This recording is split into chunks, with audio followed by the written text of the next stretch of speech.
Quero convidar você a abrir a sua Bíblia no livro de Jonas, capítulo de número 4, essa noite, o último capítulo desse livro tão curto, mas tão fascinante. Jonas, capítulo de número 4, começando no versículo 4, até o versículo de número 11. Então, Jonas, capítulo de número 4, a partir do versículo 4 até o versículo 11, nós vamos ler esse texto. Se você precisa de uma Bíblia, basta levantar sua mão onde quer que você esteja. A equipe de recepção vai te ajudar com isso. Tá? Jonas 4, 4 a 11, nós vamos ler e orar mais uma vez, clamando a Deus para que fale aos nossos corações. A palavra diz assim: O Senhor lhe respondeu: Você tem alguma razão para essa fúria? Jonas saiu e sentou-se num lugar a leste da cidade. Ali construiu para si um abrigo, sentou-se à sua sombra e esperou para ver o que aconteceria com a cidade. Então o Senhor Deus fez crescer uma planta sobre Jonas para dar sombra à sua cabeça e livrá-lo do calor. E Jonas ficou muito alegre. Mas na madrugada do dia seguinte, Deus mandou uma lagarta atacar a planta de modo que ela secou. Ao nascer do sol, Deus trouxe um vento oriental muito quente, e o sol bateu na cabeça de Jonas a ponto dele quase desmaiar. Com isso, ele desejou morrer e disse: Para mim seria melhor morrer do que viver. Mas Deus disse a Jonas: Você tem alguma razão para estar tão furioso por causa da planta? Respondeu ele: Sim, tenho. Estou furioso a ponto de querer morrer. Mas o Senhor lhe disse: Você tem pena dessa planta, embora não a tenha podado, nem a tenha feito crescer. Ela nasceu numa noite, numa outra noite morreu. Contudo, Nínive tem mais de 120.000 pessoas que não sabem nem distinguir a mão direita da esquerda, além de muitos rebanhos. Não deveria eu ter pena dessa grande cidade? Vamos orar. Senhor Deus, nós, mais uma vez, Pai, clamamos para que nesse último trecho do livro de Jonas, o Senhor fale poderosamente aos nossos corações. Os teus filhos e filhas vieram aqui para ouvir a tua voz através da tua santa palavra. Viemos para te louvar, viemos para ter comunhão, viemos para refletir sobre o fato de que somos igreja, mas viemos, acima de tudo, para ouvir aquilo que o Senhor tem a dizer a nós. Para sermos equipados com a tua palavra, para sermos exortados, desafiados, encorajados. Portanto, nós clamamos que pelo teu Espírito o Senhor assim o faça. Nós oramos no nome de Jesus. Amém. Amém. Como nós já vimos anteriormente, você que tem acompanhado essa jornada através de Jonas, o livro de Jonas ele segue uma lógica. Capítulos 1 e 3, Deus dá ordens a Jonas. Na verdade, a mesma ordem de maneira repetitiva. E a ordem é: vá para Nínive. Capítulo 1, Deus diz isso, Jonas desobedece. Capítulo 3, Deus repete. E aí os capítulos 2 e 4... nós vemos que Jonas sofre por desobedecer a palavra de Deus e conversa com Deus a respeito de sua desobediência. Então veja que são dois espelhos. É a mesma história se repetindo. Capítulo 1 e 2, desobediência, sofrimento e conversa com Deus. Capítulos 3 e 4, desobediência, sofrimento e conversa com Deus. Seja uma desobediência num primeiro momento através da fuga, portanto, uma desobediência aberta, ou no capítulo 3, como nós vimos, uma desobediência velada, através da hipocrisia. Porque, num primeiro momento, Jonas foge. É para ele ir para Nínive, ele quer ir para Tarsis. Ele vai para Jope antes disso, ele entra num navio. Então, ele está em aberta rebeldia contra Deus. Depois ele obedece. Capítulo 3, ele chega, ele prega, mas nós sabemos que prega contra gosto, tanto que aqui está sendo provado. Já vimos semana passada e reafirmando aqui nesse texto, Jonas prega com o coração errado, de modo que quando vê o arrependimento dos ninivitas, ele fica furioso. Então, ele pregou na esperança desse negócio não dar certo. Ele falou do juízo que haveria de vir, esperando que o juízo de fato viesse, e não que Deus perdoasse esse povo que abertamente aqui se arrepende de modo massivo. Então, olha comigo os versículos 4 e 5. O Senhor lhe respondeu: Você tem alguma razão para essa fúria? Veja que a palavra aqui empregada é forte. Não é que Jonas está nervoso, não é que Jonas está tenso, Jonas está furioso. Jonas está com ódio. E aí Jonas saiu e sentou-se, versículo 5, num lugar a leste da cidade. Ali construiu para si um abrigo, sentou-se à sua sombra e esperou para ver o que aconteceria com a cidade. Outra expressão importantíssima. Quando nós lemos a palavra de Deus, nós temos que nos atentar aos detalhes. O primeiro detalhe é que Jonas fica furioso pela cidade não ter sido destruída por Deus. Mas o segundo detalhe é que parece que Jonas até esqueceu o que havia acontecido com ele. Porque se você ler Jonas 2, versículo 2, quando ele está lá dentro da barriga do grande peixe, ele diz o seguinte: em meu desespero clamei ao Senhor e ele me respondeu. Do ventre da morte gritei por socorro e ouviste o meu clamor. Jonas merecia ser condenado. Jonas merecia o sofrimento que pairava sobre ele. E Jonas não apenas merecia estar na barriga de um grande peixe, mas, se for falar de mérito, ele merecia morrer. Ele foi em total desobediência, em total rebeldia contra Deus.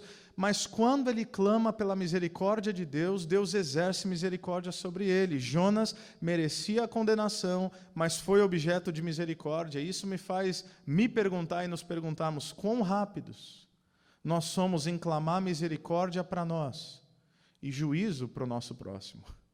Porque é exatamente o que Jonas está fazendo. 2 pesos e 2 medidas. Ele olha para si e ele sabe que não merece, mas ele quer misericórdia. E ele olha para os outros, ele olha para os ninivitas, e ele também sabe que eles não merecem, mas ele não clama misericórdia para esse povo, de modo que quando Deus exerce misericórdia, ele fica furioso. E como nós já vimos, e vale a pena repetir também, nesse livro, o que há de mais importante não é Jonas. Nesse livro, que talvez antes de estudá-lo você poderia pensar que o que há de grandioso não é também o grande peixe, não é a baleia, ou sabe-se lá se era a baleia de fato, que engole Jonas. Não, o protagonista desse livro é Deus. Um Deus que do início ao fim busca amor, graça e compaixão para toda uma cidade. Então Deus assume o protagonismo, mas Jonas assume o antagonismo. Se o protagonista é Deus, o antagonista é Jonas, que é um estereótipo do religioso, do moralista, que percebe uma cidade que caminha rumo à perdição, mas não se compadece dela. Um homem que se diz de Deus, mas é alheio ao sofrimento humano. Um homem que se diz profeta, mas não está nem aí para toda uma cidade que haveria de se perder. Então, tem muitas verdades e eu até penso que eu poderia ir de modo mais devagar em Jonas, mas já que essa eu prometi que a última mensagem vai ser, porque preparando essa mensagem eu falei, meu Deus, dava pelo menos mais umas 3, mas a gente vai acabar hoje, se Deus assim permitir. Então, dentre várias verdades aqui, eu quero destacar pelo menos 3 princípios para a gente pensar nessa noite através desse texto. Primeiro, o chamado de Deus em prol da cidade. Segundo, a visão de Deus sobre a cidade. Terceiro, a compaixão de Deus pela cidade. Então pense a partir desses 3 termos: o chamado de Deus em prol da cidade, a visão de Deus sobre a cidade e a compaixão de Deus pela cidade. Versículos 5 até o 8 dizem o seguinte: Jonas saiu e sentou-se num lugar a leste da cidade. Ali construiu para si um abrigo. Sentou-se à sua sombra e esperou para ver o que aconteceria com a cidade. Então o Senhor Deus fez crescer uma planta sobre Jonas, para dar sombra à sua cabeça e livrá-lo do calor. E Jonas ficou muito alegre. Esse texto é engraçado, se você ler com o tempo assim, é engraçado. Então Jonas está aqui emburrado, ele sai, veja a iniciativa, Deus está sempre tomando a iniciativa. Deus faz crescer uma planta, Jonas fica alegre. Sabe aquela brisa em meio ao sofrimento? Sabe aqueles pequenos momentos de pequenas alegrias em meio a um momento de insatisfação da sua vida? Todos nós já tivemos isso. Para Jonas é uma planta. Mas, versículo 7, na madrugada do dia seguinte, Deus manda, veja aqui, novamente, é Deus que toma a iniciativa. Ele faz a planta crescer, mas agora Deus manda uma lagarta atacar a planta de modo que ela secou. Ao nascer do sol, Deus trouxe um vento oriental. Veja novamente, Deus faz a planta crescer, Deus faz a lagarta acabar com a planta, e agora Deus manda um vento, assim, terrível. Um vento oriental muito quente, o sol bateu na cabeça de Jonas ao ponto dele quase desmaiar. Com isso, mais uma vez, ele desejou morrer e disse: para mim seria melhor morrer do que viver. Eu não vou trabalhar a ideia cômica desse texto, que de fato poderia ser, mas a primeira coisa que eu gostaria de ver, então, é o chamado de Deus em prol da cidade. Por 2 vezes nesse livro, como nós vimos, Deus manda Jonas ir até a cidade de Nínive. Deus está dizendo para esse profeta relutante o seguinte: eu quero que você vá, eu quero que você pregue, e eu quero que você ame essa cidade. Portanto, nós vemos aqui que o chamado de Deus em prol da cidade, ele envolve tirar Jonas de um lugar seguro, de um lugar conhecido e de um lugar, preste atenção, relativamente homogêneo.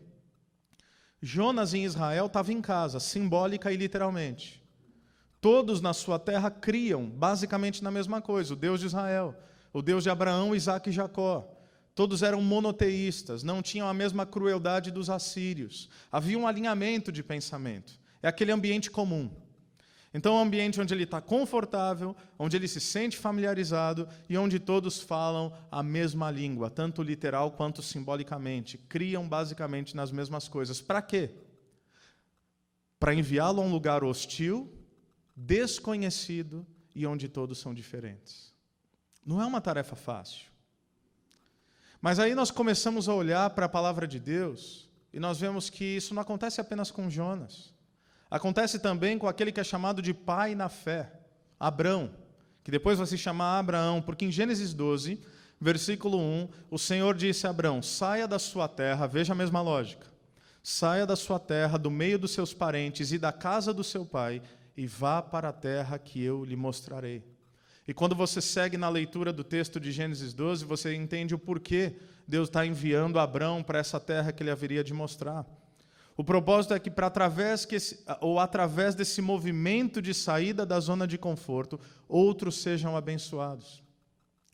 Deus fala para Abrão: Abrão, através de você todas as famílias da terra serão abençoadas. Eu vou te abençoar não apenas para que você se sinta um privilegiado, mas eu vou te abençoar para que você seja bênção para a humanidade. E aí a gente deveria se perguntar: será que Abrão e Jonas são exceções? Será que esse chamado em prol da cidade, tirar a gente de um lugar, colocar a gente num outro lugar, hostil, desconhecido, onde pessoas pensam completamente diferente, onde as narrativas culturais são distintas, onde as crenças são múltiplas, será que isso é exclusivo a Abraão e a Jonas? A resposta é não. Porque você vê isso vez após vez na narrativa bíblica. Por exemplo, no livro do profeta Jeremias, quando Israel é levado ao cativeiro na Babilônia. Babilônia também, um império terrível, cruel, entrou em Israel, destruiu as cidades, levou o povo como escravo. Imagine você, nesse ambiente hostil, nesse ambiente pagão, nesse ambiente onde ninguém quer saber de Deus, nesse ambiente onde eles conquistam tudo a partir da força e do poderio militar. Como é que você, cristão, se comportaria nesse ambiente? Você ia orar por esse povo?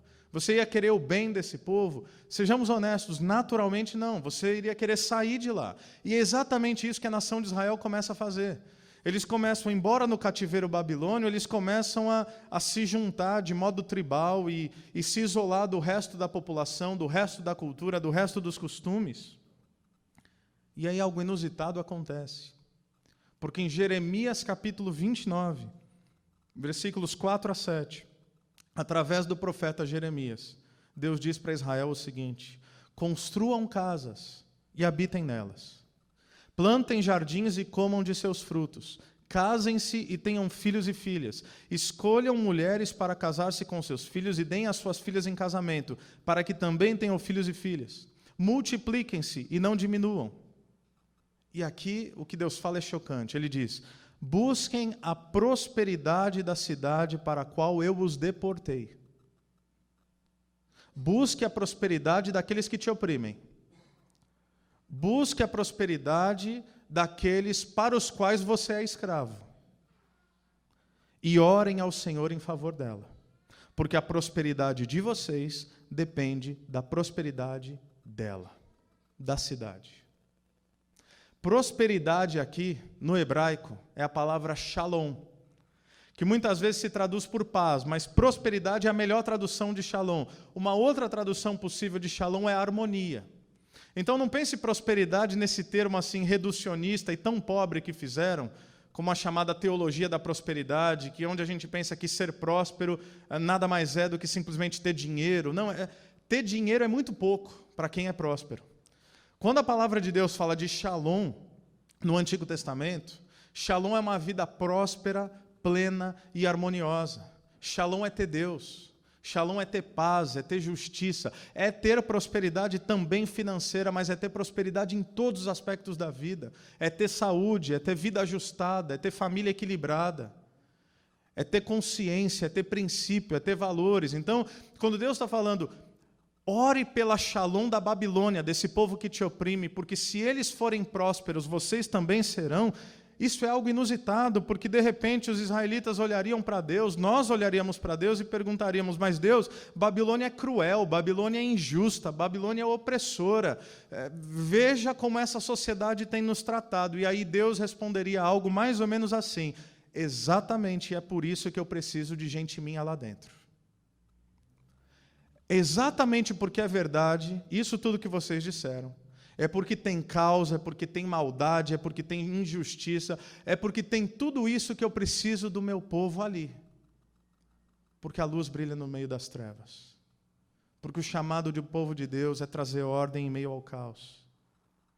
Deus está dizendo, vez após vez, em toda a narrativa bíblica, vá a esse povo diferente e ame esse povo. Nós vemos isso em Jesus, no Novo Testamento. Mateus 1,37, Jesus é procurado pelos seus discípulos. Os discípulos falam, Jesus, está todo mundo te procurando. E Jesus, como não é assolado por demandas emergenciais, ele tem consciência de propósito e significado. O povo está querendo que ele vá para a direita, ele vai para a esquerda. E aí ele fala o seguinte, eu vou para as cidades e povoados, pregar as boas notícias do reino de Deus, porque foi para isso que eu vim. Eu vim para a gente, eu vim para as cidades. Mateus 28, nós conhecemos o texto. Vão por todo o mundo e preguem o evangelho a toda criatura e façam discípulos. Onde? Em todos os lugares. Atos capítulo 1, versículo 8, antes de Jesus ser assunto aos céus, ele olha para os seus discípulos e diz, vocês estão em Jerusalém, então preguem o evangelho aqui. Mas depois de ter pregado aqui, avancem.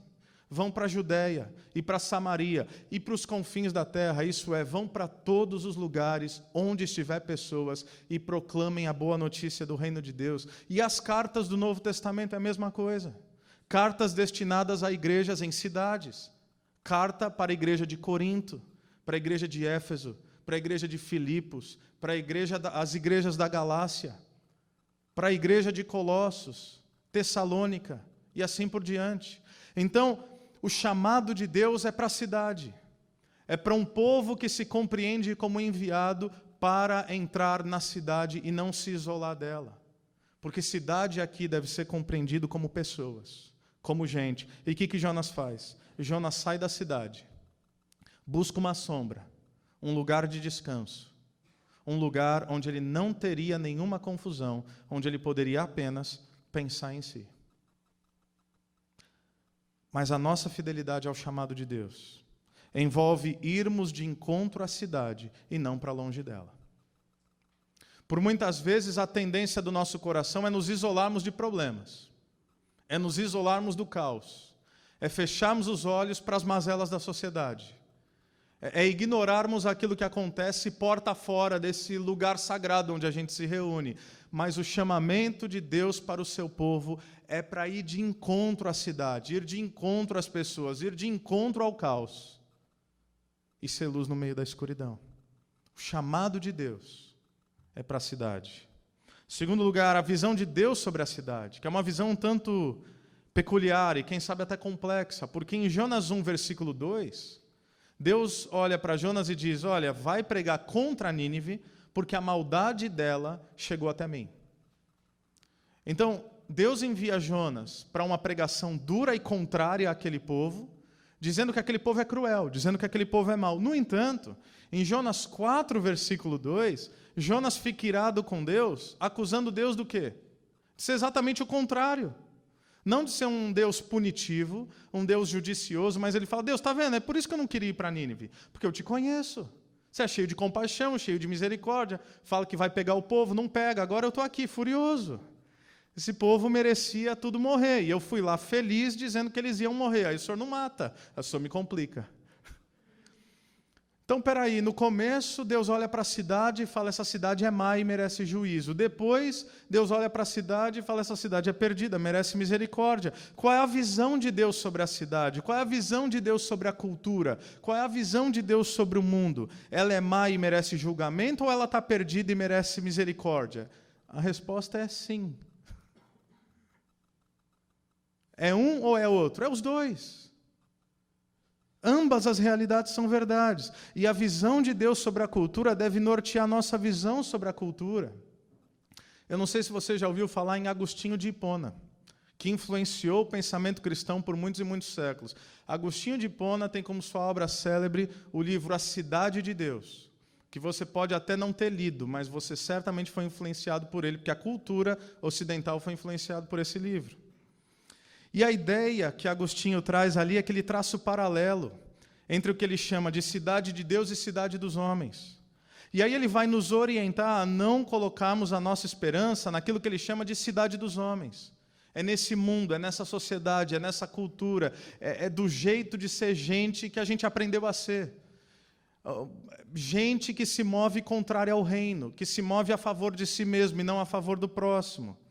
Porque diferente da cidade de Deus, a cidade dos homens, ela é frágil, ela é passageira, ela é ilusória.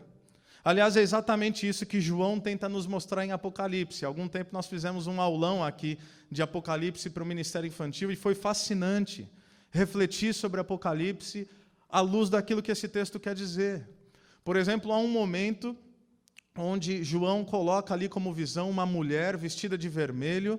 Quem conhece um pouco de mitologia, você se lembra que o símbolo de Roma era uma mulher, de vermelho e azul. E aí ele olha, e para os seus leitores eles vão olhar, a mulher de vermelho é Roma, mas aí João diz, mas ela é uma prostituta. Ela está adornada, ela está com um cálice na mão, ela está embriagando as nações, então, por que ela é uma prostituta, embora pareça uma mulher belíssima e adornada? O que João está tentando trazer aos seus leitores a partir da revelação de Jesus é que Roma ilude, Roma seduz. Por isso nós não colocamos a nossa esperança nesse mundo. Não colocamos a nossa esperança nos valores dessa sociedade. Não colocamos a nossa esperança nos impérios e nos poderes desse mundo. Por outro lado, Apocalipse nos mostra a cidade santa. Aquilo que Agostinho chama de a cidade de Deus. É a Nova Jerusalém, é a cidade do Cordeiro, é a cidade inabalável, é a verdadeira antítese, aquilo que Roma tenta se propor a ser. Por quê? Porque até hoje, o apelido de Roma, e é interessante, algumas cidades têm apelidos, né? Por exemplo, Paris, cidade de luz. Engenheiro Beltrão, cidade o quê? Da alegria? Da alegria, talvez você não sabia disso. O que faz sentido, que a turma de Engenheiro Beltrão é gente boa, tirando alguns, né, Marcelo? Mas e aí você vai vendo essas coisas, e apelido de Roma é cidade eterna. Cidade eterna. Porque Roma, em todo o seu poderio, a partir do Império Romano, dizia, nós nunca vamos passar. Nós dominamos o mundo, nós temos todo o poder. E para quem está confiando em Roma, veja que isso é um símbolo, Jesus mostra a Nova Jerusalém. Roma passa, a Nova Jerusalém não. Os poderes desse mundo passarão. A cidade de Deus jamais passará. Então, o que isso tem a ver com a gente? O que isso tem a ver com Jonas? É que o desafio, então, se torna, para nós, como aplicação, em quem você vai colocar a sua esperança. Roma ou Nova Jerusalém? Cidade dos homens ou cidade de Deus? Sobre qual cidade, sobre quais valores você tem construído a sua história? Seja honesto em quem você crê mais. Nos valores dessa sociedade, sejam eles econômicos, sejam eles históricos, sejam eles culturais, sejam eles políticos. No que é que você estabelece sua fé? Naquilo que vai passar ou naquilo que é eterno? Então, se a proposta da cidade é anti-reino, quer dizer que nós devemos abandoná-la? Não, porque Jonas errou. Jonas abandona a cidade e nós vemos claramente que isso é errado, porque quando ele abandona a cidade, ele apenas pensa em si. Então, ok, o que a gente deve fazer? Então, a gente deve voltar para a cidade e se amoldar aos padrões da cidade? Não, também não. Porque Paulo, escrevendo aos Romanos, capítulo 12, ele diria, não se amoldem ao padrão desse mundo. Mas, Diego, você está me confundindo, eu fico na cidade, eu saio da cidade, como é que eu lido com a cidade? Como é que a gente se comporta em meio a essa encruzilhada? Saiba você ou não, esse é o desafio cristão para a nossa vida todos os dias. A minha sugestão é o que alguns teólogos chamariam de presença fiel. O que é ser uma presença fiel? É permanecer na cidade sem se deixar corromper por seus valores. É ser cidadão da cidade de Deus em meio à cidade dos homens. E exatamente esse é o nosso desafio, permanecemos fiéis em meio ao caos. Porque todos os valores da cidade, todos os valores da sociedade são anti-reino, ou parte deles. Os valores fundamentais são anti-reino. Então, como é que nós sabemos se nós somos cidadãos da cidade de Deus? Simples. Pela maneira como você exerce sua cidadania celestial em meio à cidade terrena. É mais ou menos aquela coisa que quando você era pequeno, sua mãe te dizia, quando você fazia algo errado, e ela te dizia assim, não faça isso. E aí você dizia, mas todo mundo está fazendo? E o que ela respondia? Você não é todo mundo. Ser cidadãos dos céus, em meio à cidadania da terra, é dizer que não somos iguais a todo mundo. É dizer que tudo bem algumas posturas e práticas para um povo que não se relaciona com Deus, mas não está tudo bem algumas posturas e práticas para um povo que foi transformado por Ele. Não somos como todo mundo. Eu cresci ouvindo, tudo vai passar, tudo vai queimar, nós vamos embora. Uma ideia de uma escatologia, uma teologia de finais dos tempos, escapista. Essa ideia de, Jesus vai levar a sua igreja, vai acabar todo esse negócio, então eu só quero esperar Jesus voltar, a gente vai embora. Meus irmãos, é interessante que em Apocalipse 21, o texto declara que a cidade santa desce e que Deus faz novas todas as coisas. Pode ser chocante a afirmação que eu farei agora, mas nós não iremos para o céu. É o céu que virá até nós. É a cidade santa do Senhor que desce. Maravilhosa. E o que isso tem a ver com a gente? Tudo a ver com a gente. Porque se Deus, ao invés de nos tirar daqui simplesmente, Ele traz a sua cidade santa, Ele traz o paraíso, fazendo novas todas as coisas, fazendo novos céus e nova terra, isso nos faz olhar então para esse mundo não como algo do qual a gente vai embora, mas o mundo e a cidade como objeto de amor das nossas vidas. Não esse amor indiscriminado, que, portanto, se amolda a todos os seus valores, mas um amor que entende que, mesmo com todos os seus problemas, precisa ser redimido. Precisa do Evangelho de Jesus Cristo. Ou seja, o plano de Deus é a restauração de todas as coisas. Por isso que a igreja deve ser uma comunidade de contraste. Um exemplo de povo em meio a todos os outros povos. Há uma célebre carta, nos primeiros séculos, de um agente de Roma, que escreve ao imperador, dizendo algo mais ou menos assim: Imperador, esses aí que se dizem discípulos de Jesus, são notáveis, porque não apenas eles cuidam dos seus, e dos seus pobres, e das suas necessidades, mas eles também cuidam dos nossos. O que esse homem está dizendo, e ele não é um cristão, é que a comunidade dos discípulos de Jesus é uma comunidade amorosa, é uma comunidade de contraste, é uma comunidade generosa, que não apenas supre as necessidades daqueles que fazem parte da comunidade, mas entendendo um momento onde tudo está suprido, vai adiante e supre também os de fora. Porque percebe que todo aquele que é colocado no seu caminho se torna objeto da sua própria atuação, como alguém que precisa proclamar a verdade de que o reino de Deus chegou. Isso aqui é um exemplo simples. É a turma que foi lá para Corumbataí do Sul ontem, que saíram de casa às 6 horas da manhã, vários deles. Minha esposa saiu 6 horas da manhã, acordou 5 e pouco, na noite mais fria do ano, para pegar a estrada, para ir para Corumbataí, para arrumar roupa, para fazer bazar em praça pública. Minha esposa voltou quase 7 horas da noite, como muitos de vocês. E ela disse, Diego do céu, eu nunca passei tanto frio na minha vida. E esse foi o depoimento de vários irmãos. Mas eles estavam lá, para quê? Gente, humanamente falando, eles precisavam disso. Eles precisavam acordar às 5 e pouco da manhã, sair 6 horas da manhã de casa, para ir para uma outra cidade, para arrumar roupa, para fazer bazar, para vender bazar, para vender roupa, perdão, para angariar fundos para o Caminho Melhor, que é nosso projeto sócio-missionário, mas também para abençoar pessoas, porque aí eu ouvi testemunhos de, por exemplo, uma família que chegou 2 crianças do tamanho do meu filho menor, do Gael, num frio terrível, essas crianças com chinelo de dedo. E aí esses nossos irmãos e essas nossas irmãs, com o coração partido, falam, não, a gente não vai deixar isso acontecer, e dá-lhe roupa, e enche a sacola de roupa, e põe um roupão em cima das crianças, e aquece as crianças. Para que alguém faz isso? Quem é que faz isso? Quem é que deixa de pensar em si para pensar no outro?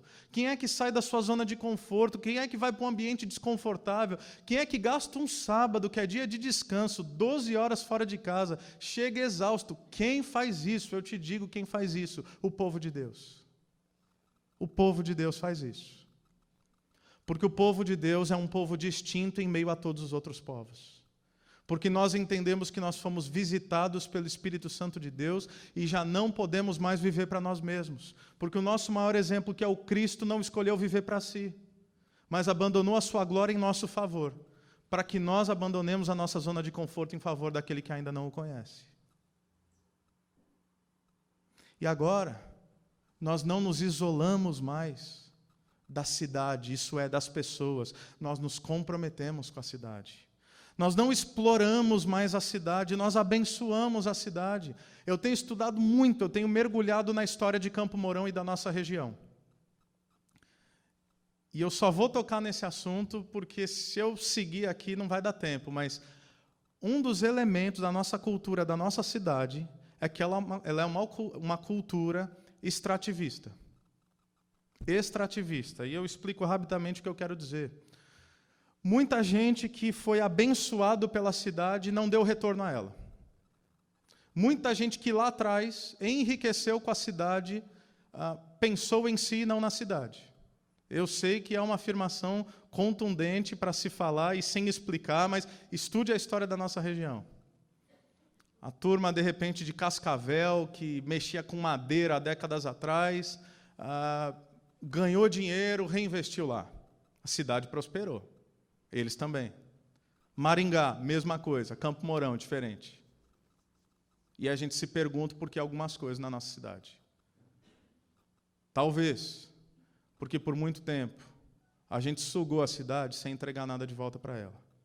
E glória a Deus pelas pessoas, cristãs ou não, que têm tido essa consciência de entender que esse é nosso lar, essa é nossa terra, essa é nossa cidade, essa é nossa gente.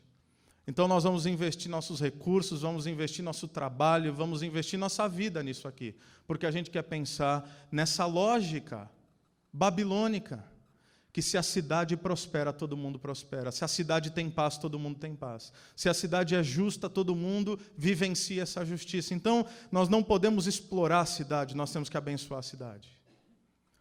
Não apenas exigir uma cidade melhor, e veja que por cidade aqui eu estou falando tanto literal quanto simbolicamente. Não apenas exigir uma cidade melhor, mas sermos como igreja um povo melhor para que a cidade melhore. Essa é a lógica cristã. É sabermos que, tal como Nínive, existem pessoas perdidas em Campo Mourão. Gente em busca de significado, gente em busca de propósito, gente que às vezes está a alguns minutos de tentar contra a sua própria vida. Gente que vive à base de remédio. Gente que não tem mais alegria e ânimo para levantar da cama. O que nós temos a ver com isso? Nós temos tudo a ver com isso, porque foi aqui que Deus plantou a nossa igreja. Foi aqui que Deus nos chamou, para ser resposta dele para a cidade. É essa oração de Jesus em João 17. Não peço que os tire do mundo, mas peço que os livre do mal. Eu não quero, Senhor, que o Senhor os isole. Eu quero que eles estejam ali no meio do caos e façam a diferença. É quando Jesus fala no Evangelho de Mateus sobre essa cidade em cima do monte. O que é a cidade em cima do monte? É a igreja. É um povo que se destaca, que é incapaz de ser ignorado, que é um farol, que é uma referência para quem está perdido. É um povo que se destaca em meio aos outros povos. E em terceiro lugar, a compaixão de Deus pela cidade. Olha comigo versículos 9 a 11. Mas Deus disse a Jonas: você tem alguma razão para estar tão furioso por causa da planta? Respondeu ele: sim, tenho. E estou furioso a ponto de querer morrer. Mas o Senhor lhe disse: você tem pena dessa planta, embora não a tenha podado, nem a tenha feito crescer. Ela nasceu numa noite, e numa noite morreu. Contudo, Nínive tem mais de 120.000 pessoas que não sabem nem distinguir a mão direita da esquerda, além de muitos rebanhos. Não deveria eu ter pena, ou numa outra tradução, ter compaixão dessa grande cidade? O que Deus está fazendo? Deus está demonstrando para Jonas a incoerência dele se entristecer por uma planta, mas não pela perdição de toda uma cidade. Não pela perdição possível de todo um povo.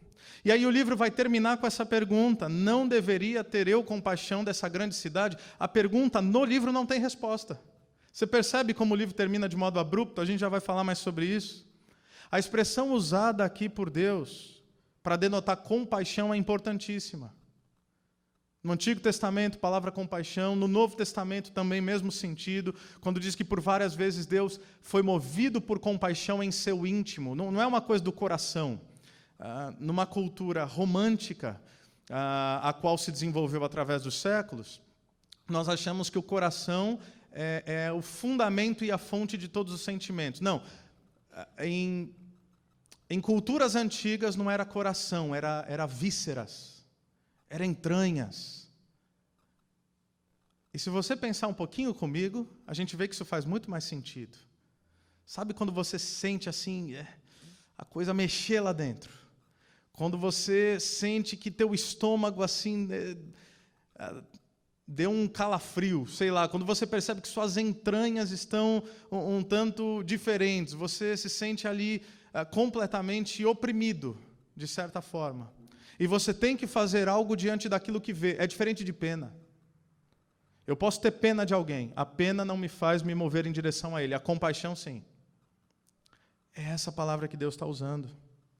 Compaixão tem a ideia de profunda ligação, tem a ideia de luto, tem a ideia de ter o coração despedaçado, tem a ideia de ser movido no íntimo. Tem a ideia, inclusive, de choro. É um Deus que tem seu coração despedaçado. É um Deus que chora, por assim dizer, em prol daqueles que sofrem. Deus está olhando para Jonas e Jonas entende o que ele está dizendo. Ele diz: você chora, Jonas, por causa de uma planta. Eu choro por causa de gente. Você está com o coração despedaçado por causa do seu próprio conforto que lhe foi tirado. Mas o meu coração se compadece por causa de pessoas. Deus é um Deus que chora nossas dores, que se compadece das aflições humanas, da perdição de seres humanos. E aí a pergunta óbvia é: como é que pode um Deus autossuficiente ser afetado pelas mazelas humanas? Como é que um Deus que não precisa de nada e que é onipotente é afetado por aquilo que o cerca? A resposta é: Deus não é afetado. Deus não pode ser afetado, a não ser que Ele escolha ser afetado.